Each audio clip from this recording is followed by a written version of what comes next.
to Beacons of Balance. Thank you for joining us. If you're new to the channel, thank you for joining in. It's all about balance. That's what the channel is. We live in a world of duality, right? Black, white, up, down. That's never gone away.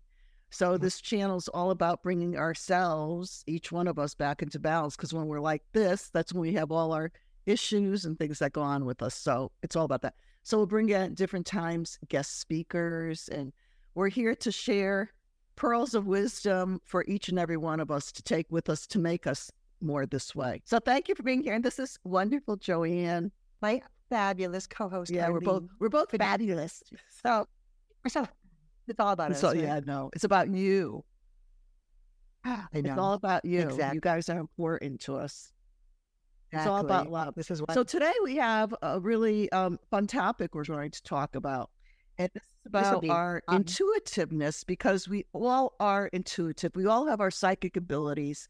And, we talk about our gut instinct. You go with your gut. When we all really go to our gut, that's when it's the truth.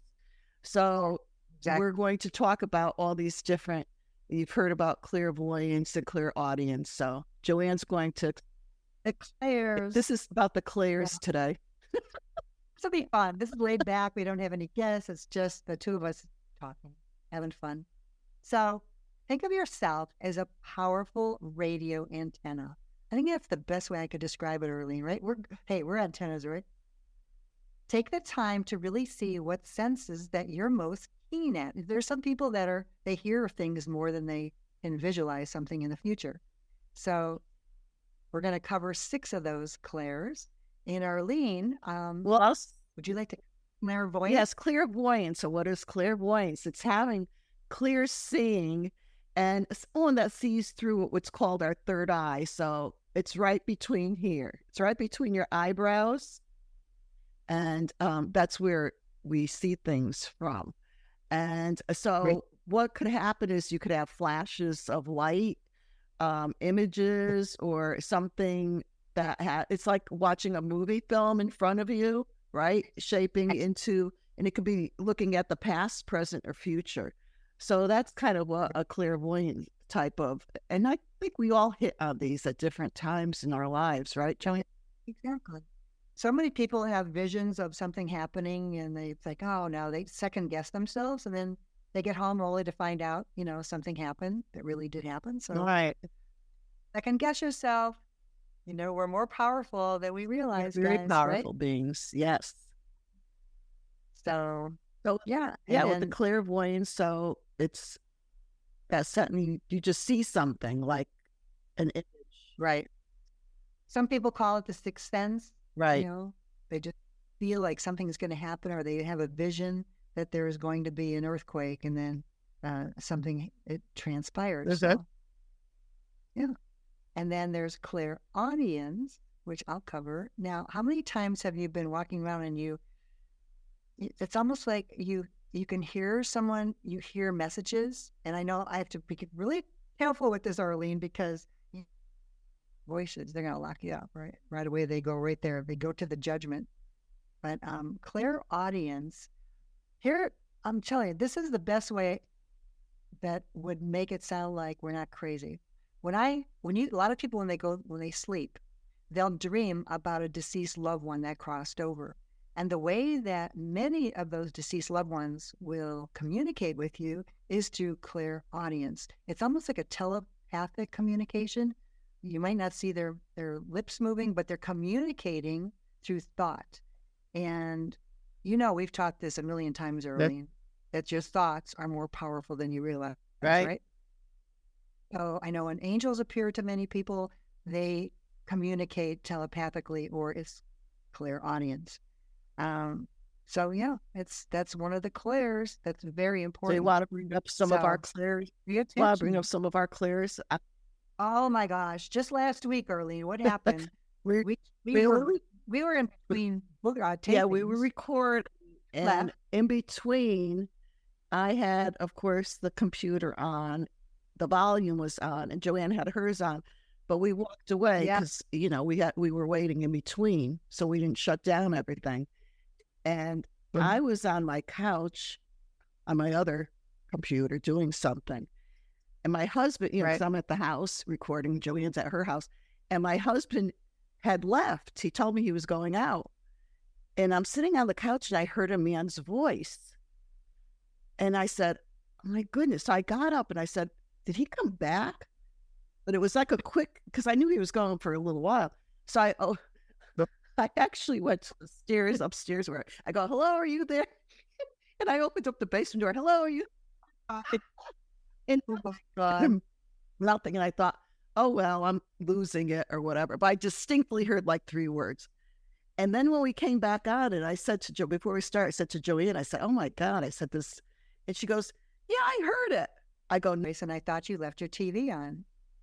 Yeah. And I didn't want to eavesdrop because I thought, I didn't know what you were watching, you know? But no, it wasn't. It was so distinct. That's why. Well, there's somebody that, oh, and let's preface this. I'll preface it by saying that happened, but in the morning, my husband said he heard somebody. Like, he heard somebody. It wasn't a man's voice, but he heard somebody. And but how many times I've talked to, you know, along with different clients who said, you know, they literally avoided, told them, swerve right or swerve left, or take this street instead of going straight ahead. And they avoided, you know, a catastrophic accident. Yeah. So I think out of the clairs, maybe some of them happen more for some than others, but I think the Clairaudience one happens for, I think, everybody really. Yeah. Like you're saying, to hear that or whatever, you know. Yeah, there are so many accidents that have been avoided that somebody will hear like a loud, it's like in their head, but they hear it. I hear stop. Stop. Yeah. Put your brakes.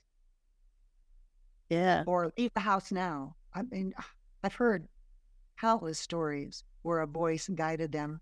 You know, even a war during the Vietnam War, a friend of mine that fought in Vietnam heard a voice, you know, to go through a certain route, and he's the only one that went that way, and the rest of his troops were killed. So, well, I got chills to that one. The voice of God, is it your guardian angel? You know, we don't know. So, but on that point, let's say also, because people say there's different voices, and how about people that hear voices and they're like, as we know, and Joanne could verify this also, our angels, our spirit guides, whatever, you know, we put labels on, who knows what they're called, but whatever, our highest self is only going to give positive, loving, supportive messages, and it's to help, and it's for the highest good. If you get a voice saying, go pick up that gun and go shoot it, yeah, no, that's not from the realm. I'm glad you brought this up. Or, you know, I had a client that, she goes, Archangel Gabriel is telling me I have to sell everything and move to Vegas. And I'm supposed to, you know, send energy to people. And I'm like, I don't know about that one, but, you know, tell somebody what to do, right? Or she went anyway. She had just won $2 million in a lawsuit, so she had a lot of money to live on. She lost all of that money within 2.5 years. God. Became homeless, and she actually called me asking for $400. Oh my God. What'd she do with the money?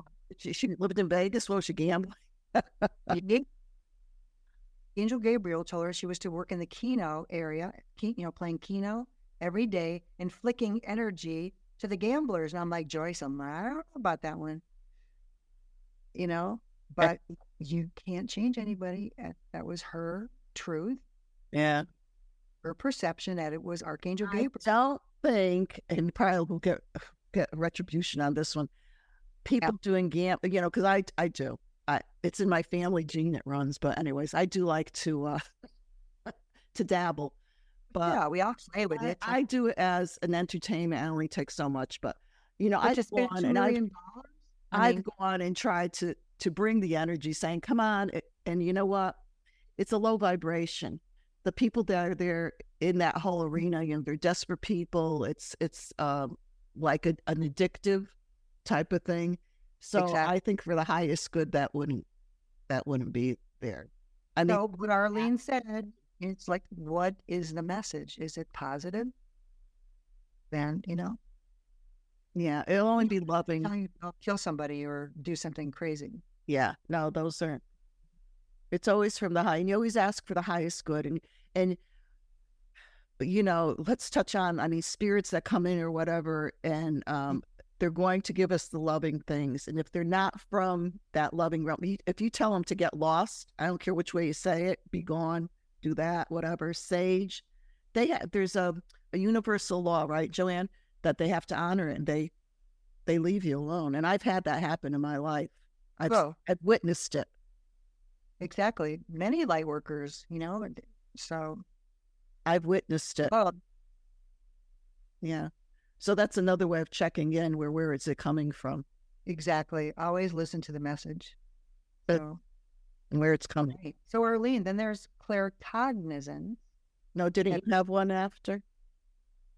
Did we cover that? We're just on Clairvoyance. Oh, wait. You were still on Well, we just finished Clairaudience. So you want to go into sorry. I forgot where we were. Claircognizance. We're having a clear knowing.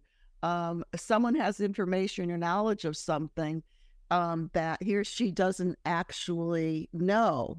Thoughts come through like out of nowhere, right? Popping into one's mind. And you're given information about something that might happen in the near future or something. Yeah, something that So some people call these psychics, which I don't care for that term.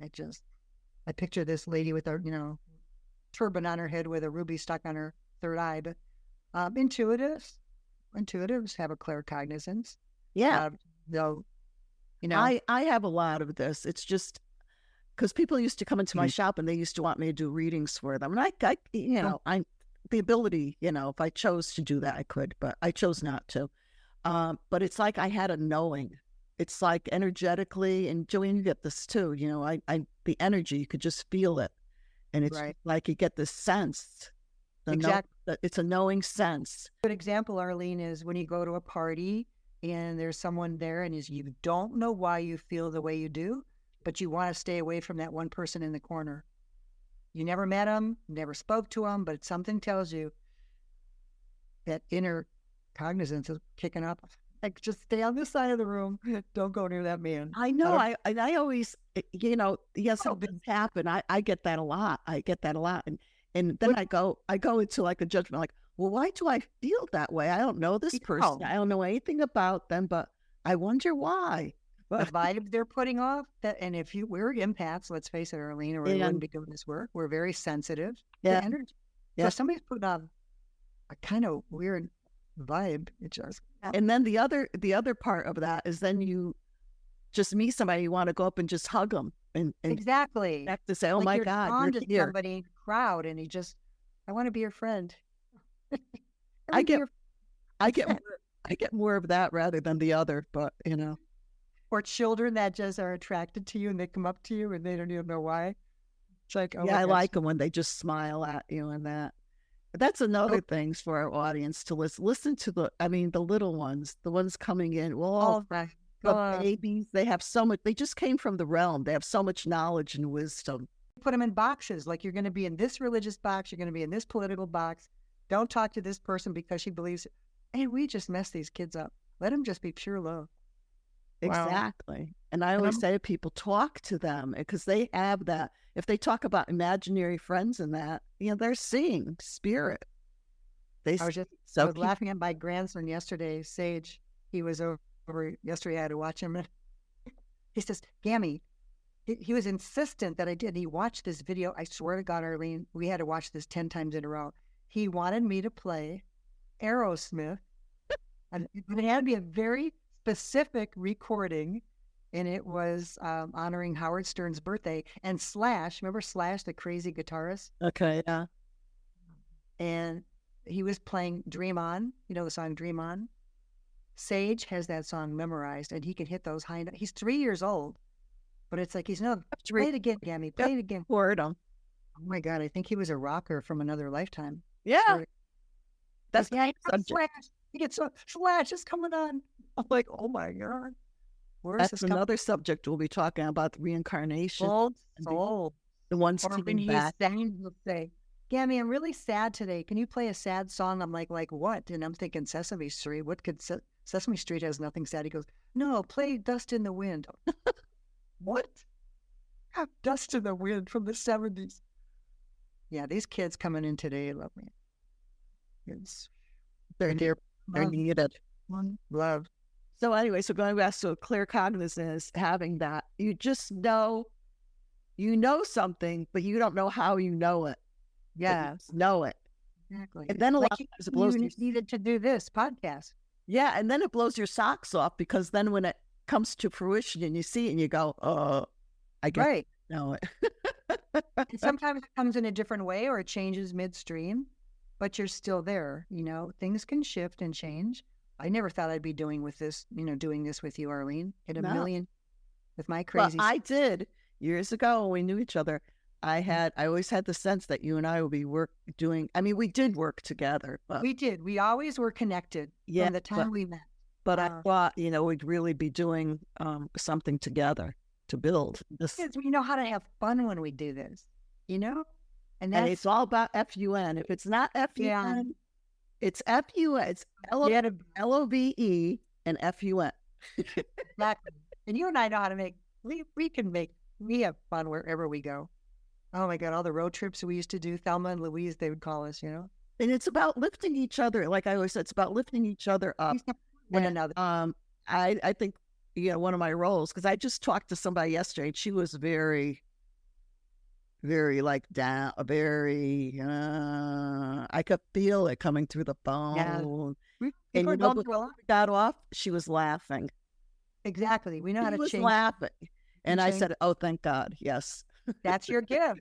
I was like, thank God. Thank you. Whoever, thank you. You shifted it. Right. We pull people up from the depths. Yeah. All right. So what's the next one? Let's talk about clairsentience. So clairsentience is all about the feeling. Someone who can feel information. I've known people, in fact, I've done this myself, where we've called in archangels in a big ballroom and we could literally go up and feel a column of energy. It's bananas. Where people feel, something being placed in their hands. But it's all about feeling. So have you ever had that, Arlene, where you can actually feel something in a room? Yeah. Yeah. Probably not as much as the other ones, but yeah, I have. And some people have anxiety attacks, where they feel something or they feel a dark presence, in a room if they've been around, especially if you've been in a bar or a cafe. I always say, hey, light worker or a cafe. I always say, hey, that light worker, you're sensitive. So if you go in a place like a bar where it's dense energy, it's almost like, I call it the moth to the flame to the moth syndrome. They see your light and they're just, they're drawn to it.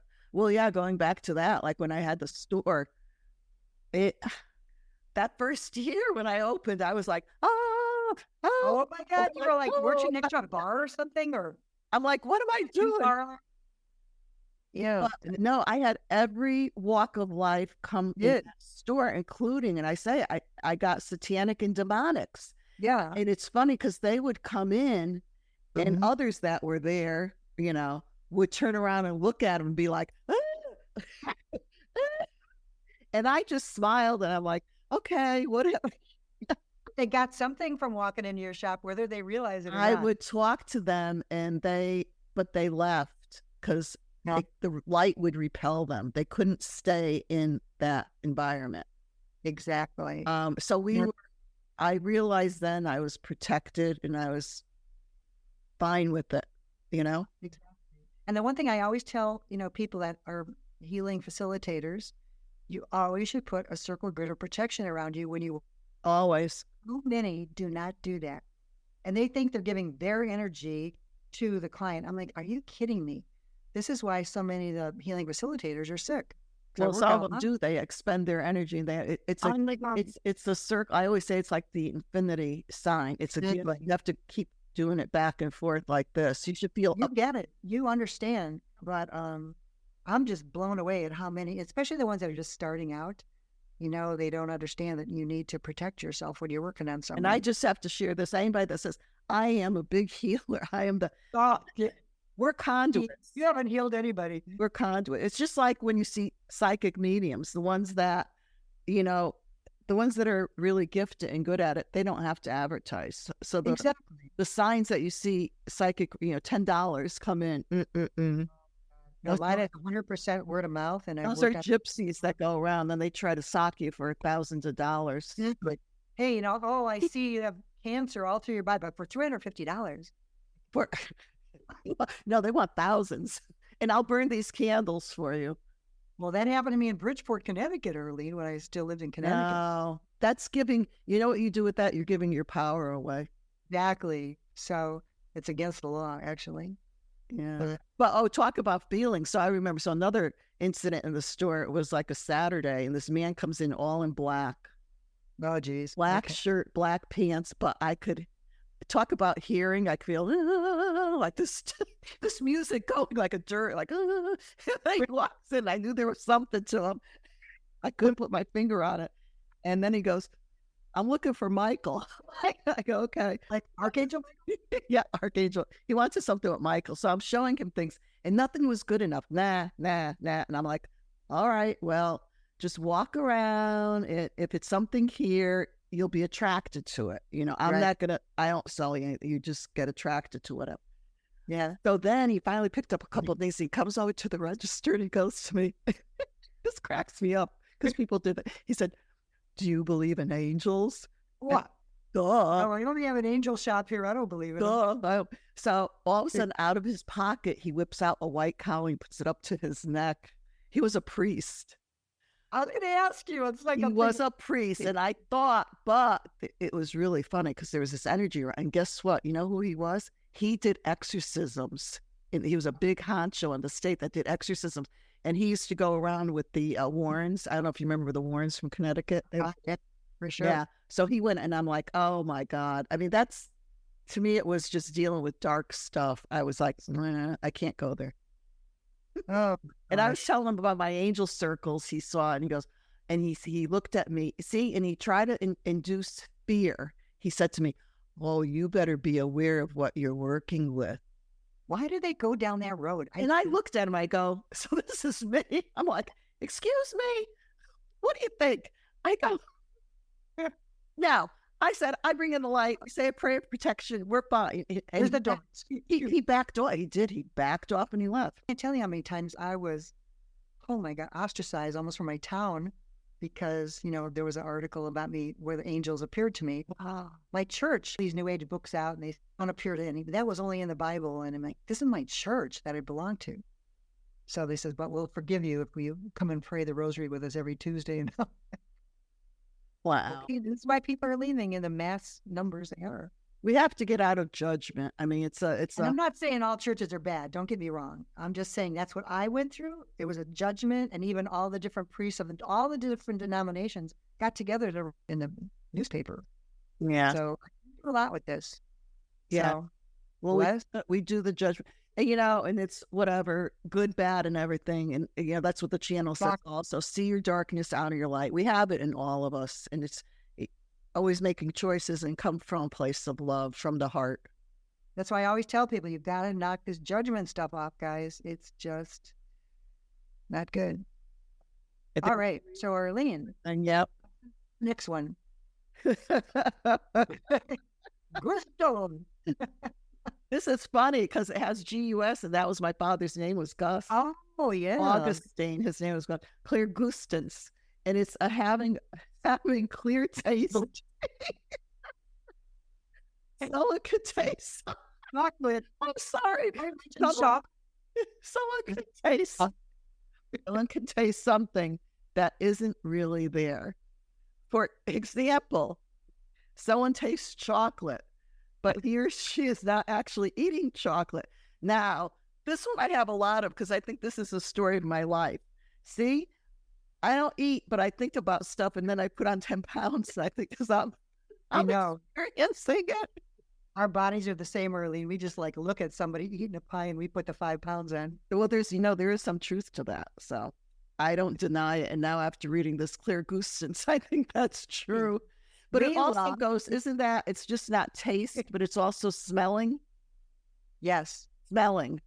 So this is very important because when you smell, you're thinking about a person or someone's just passed over and you can't, like let's use your mother's name as Rose. So you have a Rose come in, Well, actually, that's Clairalience.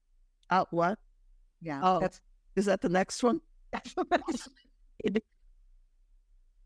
We were so distracted by all that food. Oh my God. Forget, folks, what I just said. No, Gusto. Clairgustance is about the taste. It's about tasting. Taste something, right? You taste. And the last one is Clairalience. It sounds so weird, doesn't it? It sounds like alien. Yeah. They're aliens. But that's when people can smell things. And you've known, Arlene, how many times have you and I meditated together with groups? I smell a lot of... smell roses, and some people would think, oh, Mother Mary came in or whatever. Or if you smell a cigar and you think, oh, my father must have just walked in because he smoked that type of cigar and I'm smelling it. So that's what that is. Clairalience is all about the smell. The smell. Yeah, I've had that happen quite a bit. You smell a certain perfume. So, how many times you smell a certain perfume that maybe, remember Evening in Paris? Oh, God. That's going way back. We're showing our age now. Disgusting. Remember in Paris, that cheap perfume? That. There's a catalog. Oh, the Vermont Country Store. Oh, the Vermont Country Store. They have all that. Oh, Vermont Country Store, and you could get Evening in Paris. But a lot of people would smell like, perfumes that were going way back from the 60s, and then they knew that their mother or grandmother was in the room. Especially lavender is a big one, where people sense their grandma coming in. They smell her. Yeah. So that's pretty interesting. But Arlene, of all the Clairs, what's our favorite Clair? I don't know, Joanne. What is it? Clairs. We're both eclairs. We're both eclairs. Yep. We're the Anyway, this was fun. So we don't take anything. Go through them quickly again. Just go down the names of them and just...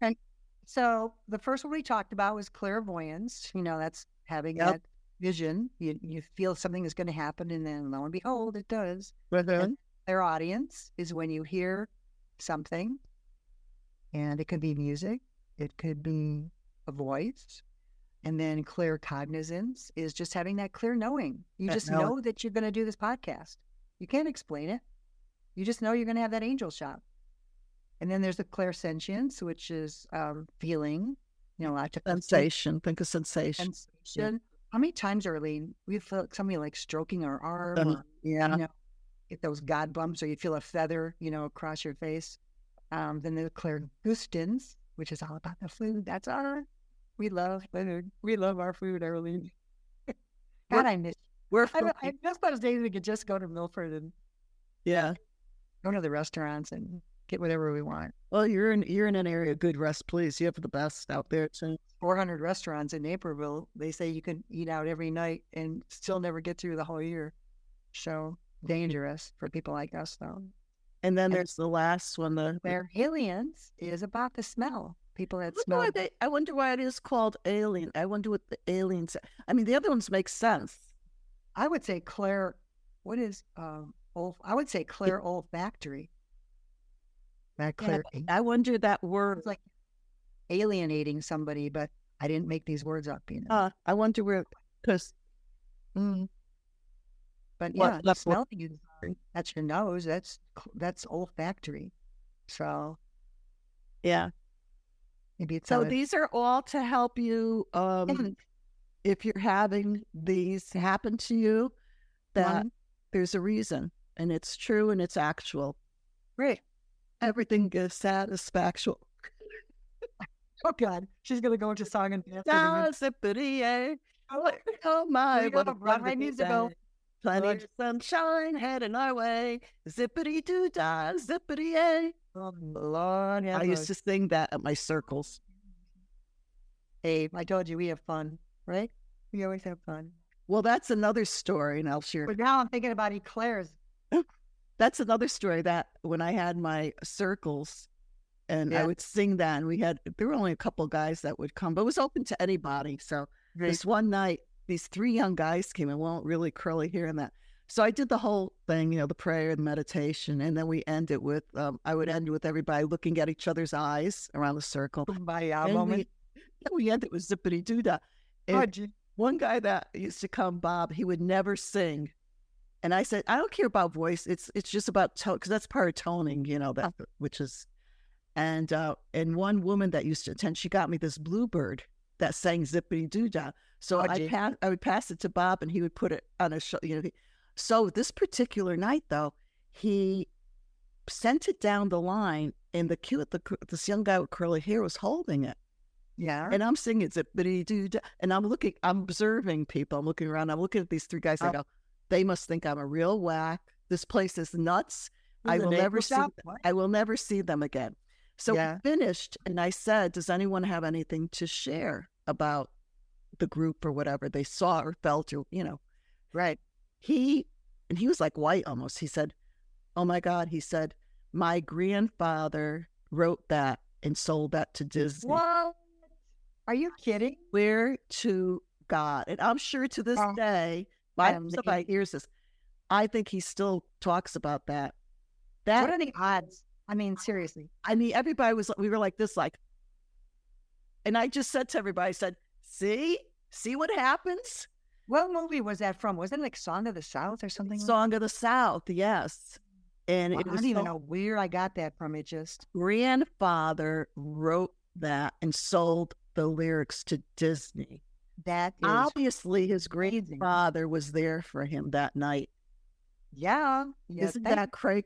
I mean, I can't make this. That's a really cool story. That's a crazy story. Why would I make that up? I mean, it's kind of. That's amazing. You were just blown away. And see, and you were just having to move down, him holding the bird and me sitting. It's like, what? Oh my God. So, anyways, well, this was fun as always. I always have a good laugh with you.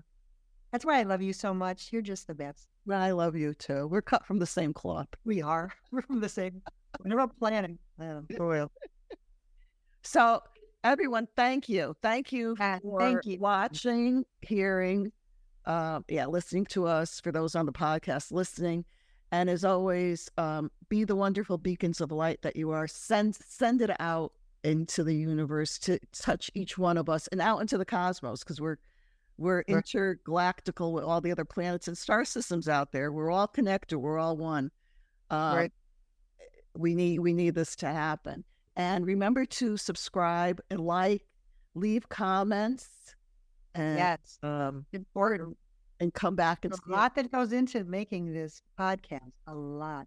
And thank you, Victor, always in the background. Yes, Victor Angel. Thank you, honey. Thank you so much, Victor. You're the best. Oh, my Lord. We'll have you on here, too. Yes. Okay. So, I'm going to go have an eclair right now. Go have that eclair. I'm going to have that right now.